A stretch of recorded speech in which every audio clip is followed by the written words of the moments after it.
Javier Artadi. Javier Artadi concluye sus estudios universitarios en la Facultad de Arquitectura y Urbanismo de la Universidad Ricardo de Palma en 1985. En 1986 abre su estudio privado de arquitectura, donde hasta la fecha ha realizado numerosos proyectos de arquitectura y urbanismo. Ha obtenido premios y distinciones en concursos de arquitectura, así como en bienales de arquitectura en el Perú. Es profesor de diseño arquitectónico en la Facultad de Arquitectura de la Universidad Peruana de Ciencias Aplicadas, UPC. Ha sido finalista en la Cuarta Bienal Iberoamericana de Arquitectura con el proyecto Casa en Playa Las Arenas. Su obra ha sido publicada en revistas de arquitectura de los 4 continentes, como Interni de Italia, Abstract de Bélgica, Scala de Colombia, Architectural Digest de Rusia y Architectural Record, donde su Casa de las Arenas fue elegida una de las Record Houses del 2006. También se ha publicado su obra en libros especializados de arquitectura, como La Casa Frente al Mar, editado en España, y La Casa Latinoamericana, editado por Electa Mondadori en Italia. Vamos a recibir con un fuerte aplauso a nuestra última conferencista.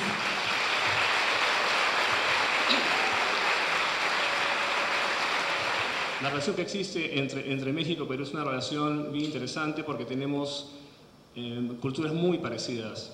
Tenemos una cultura precolombina increíble. Bueno, los aztecas, los mayas, nosotros, pues los incas, tiahuanacos, etc. Una muy rica cultura colonial y todo lo que ello significa como mestizaje. Y creo una arquitectura contemporánea, resultado de esta cultura actual, que es un mestizaje que podríamos llamar en cierta forma moderno, en cierta forma también regional. Viendo jugar al hijo de Eva en todas estas exposiciones, yo creo que ya es un poco el expositor estrella que falta, me hizo recordar cómo los arquitectos hemos tenido recuerdos similares.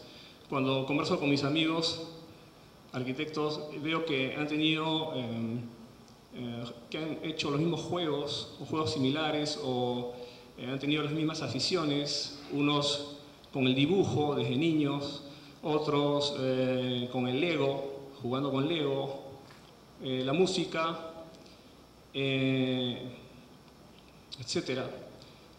Y el cine. El cine es una buena referencia. Cuando yo quiero saber si una película es buena, no llamo a mis amigos, entre comillas, normales, llamo a mis amigos arquitectos, quienes tienen una visión más o menos parecida a la mía en cuanto a qué cosa es el cine como expresión artística. Y dentro del cine, creo que la ciencia ficción es una de las categorías que más nos atrae.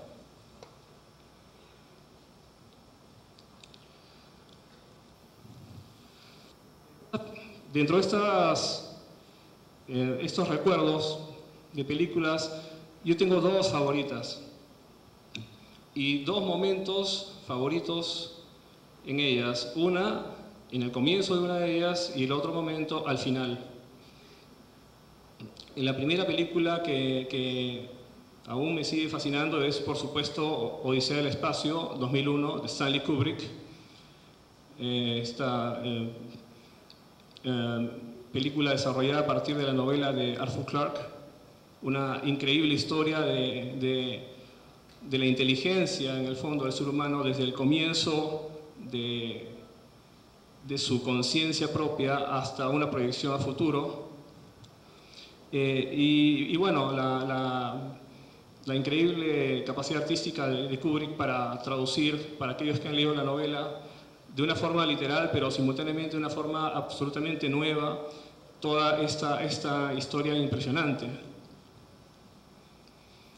Lo que más me llamó la atención, sin embargo, además de lo obvio que es el reconocer una buena película, es la figura de este monolito, ¿no? La idea del monolito como símbolo de la inteligencia en el universo. Y entonces la primera escena es precisamente el hombre en sus comienzos, un proto-hombre, quien recibe la presencia de esta figura absolutamente perfecta y el asombro que él tiene cuando toca la forma exacta de esos ángulos. Pero lo que realmente me llama la atención no es tanto el contraste obvio entre esta figura exacta y el ser humano, cuanto el haber elegido a un monolito como símbolo de la inteligencia del hombre en el universo. Todos sabemos que la línea recta no es una línea común en el universo es más bien elíptico, esférico, pero me parece bien que hayan elegido la línea recta porque la línea recta es un poco señala la presencia del hombre en la Tierra como idea exacta, puesto que, digamos, un punto es un suceso simple, pero una continuidad del mismo, como filosóficamente hablando, ya es un deseo.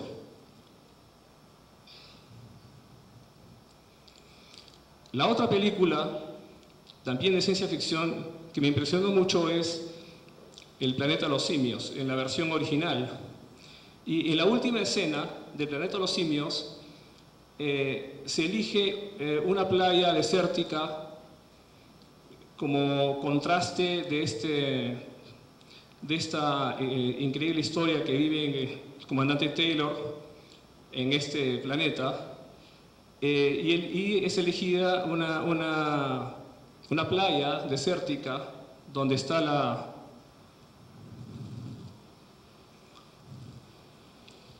los restos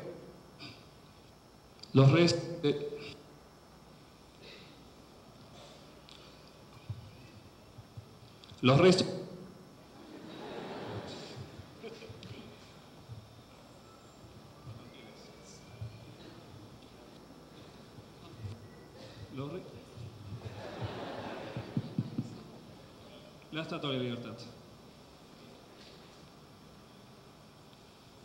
¿no? Y entonces la sorpresa de este astronauta, quien habiendo llegado en esta nave y había leído el año 3000 algo en los comandos del cohete, se da cuenta que en realidad él había viajado al futuro del planeta Tierra. En realidad ese final fue un final modificado para la película porque en la historia original no sucede eso. Pero el final de esta película en realidad es lo más importante porque realmente genera toda una situación paradójica de viaje en el tiempo, etc. Lo divertido es que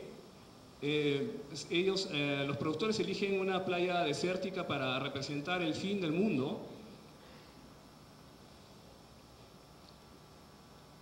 pero una playa que es muy común para mí, porque así son todas las playas de la costa peruana.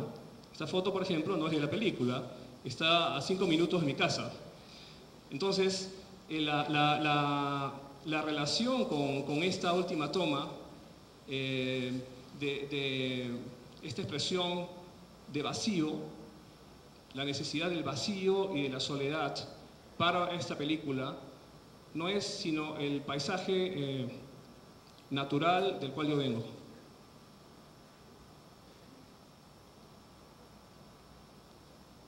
Esta es una foto aérea del Perú.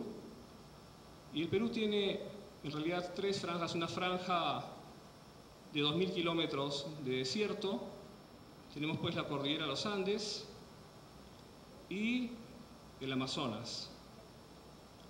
En realidad son como 3 países diferentes en uno. El efecto de una corriente helada, que es la corriente de Humboldt, que viene desde el sur de Sudamérica, pasa por Chile, por Perú, convierte la costa chilena, pero sobre todo la peruana, en un desierto. Un desierto singular porque es un desierto en el cual, por la latitud en la que estamos, no hay ni mucho frío, ni mucho calor, pero sobre todo no llueve nunca. nunca es nunca, o sea, no un día sí, no, jamás. Entonces, esa condición de desierto sin lluvia, con un clima templado, naturalmente genera posibilidades arquitectónicas diferentes, con excepción de los techos de cristal que podrían acumular el polvo. Es prácticamente posible hacer cualquier tipo de arquitectura. Esta es la ciudad de Lima en una condición normal. Pues el talud es un talud arenoso, como ustedes pueden ver. Las áreas verdes son artificiales. Hay muchas, pero nos cuesta mucho dinero porque tenemos que pues, trabajar el agua que viene del río, desviarlo, en fin. Y tenemos esta capa de nubosidad muy característica y que la conocen muy bien los que han viajado a Lima, que hace que tengamos sol solamente en el verano, o digo, un cielo que llamamos despejado, pero en realidad no lo es. Solamente una vez al año o dos tal vez podríamos ver una ciudad completamente clara. Siempre está relativamente con nubosidad nublada. ¿Cómo es posible que uno pueda soportar vivir con un techo de niebla densa tan bajo y una niebla más ligera debajo? Con la sensación de tener siempre un techo que nos cubre. Es por la presencia del mar. El Océano Pacífico es una parte absolutamente relacionada con los habitantes del desierto de la costa peruana. Es algo absolutamente normal. A veces nosotros nos da risa cómo habitantes de los Andes ven por primera vez el mar, porque nosotros hemos prácticamente nacido ahí. Estamos a minutos de él, podemos pues, bañarnos cuando queremos, etc. Y entonces el mar y la relación de la costa con el mar es una relación muy importante para nosotros. Es prácticamente la ventana de escape, la perspectiva de escape de esta condición natural que es la de tener una cobertura gris casi todo el año. Y claro, dentro del mar las olas como elemento vivo. Lo interesante del mar se puede explicar cuando la campeona mundial de tabla es una peruana. Y esta chica que le dicen la gringa porque es rubia, lo que todo el tiempo llama la atención y la prensa habla mucho, no es que qué raro que sea una peruana, una campeona mundial de surfing, sino es que es rubia, ¿no? Lo que explica cómo es casi natural esta relación que tenemos con el mar. Esta es una foto que a mí me gusta siempre presentar. Está a 600 kilómetros al norte de Lima, pero me gusta porque esta es una playa donde se presentan las olas más largas del mundo. Los surfers toman su ola, los tablistas, y dura más de 1 kilómetro. Pero como arquitectos, siempre nos debe fascinar no solamente el potencial de la naturaleza como expresión en sí misma, pero sobre todo esta perfección de líneas que operan casi matemáticamente, reventando la ola siempre en el mismo punto, en el mismo lugar, casi como una máquina. Entonces es un poco esta forma de entender la naturaleza que solamente los arquitectos tenemos, de comprender y de trasladar con una especie de geometría orgánica.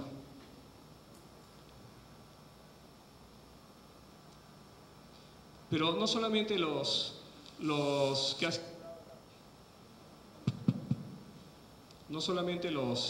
surfers o tablistas de hoy son parte de esta relación de la costa con el agua, con el mar.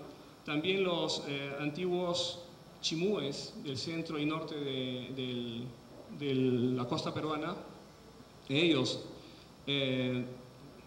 corrían las olas con esos le llaman caballitos de totora. Totora es un vegetal que hay allá, y ellos preparaban estos como una especie de tabla hawaiana precolombina, Y entonces ellos entraban a pescar y luego salían pues corriendo olas, ¿no?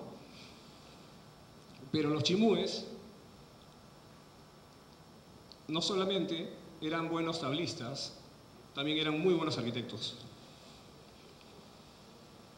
La arquitectura precolombina peruana, yo la clasifico siempre en la arquitectura líquida y esa arquitectura piezada. Todos conocemos en fotos o como referencia, o la referencia peruana siempre es Machu Picchu, estas ruinas impresionantes en el Valle Sagrado de los Incas, en el Urubamba, con estas piedras inmensas. Pero lo cierto es que los incas eran más ingenieros que arquitectos. Y entonces esta arquitectura de piedras grandes colocadas de una manera ingenieril en la topografía del lugar, con todo lo que ello supone, nunca estuvo a la altura de la perfección geométrica de los chimúes y mochicas de la costa. Es conocido que los incas, cuando conquistan y ahí amplían el imperio, lo definen y conquistan la costa, ellos consideraban a los chimúes como artistas mucho más sofisticados.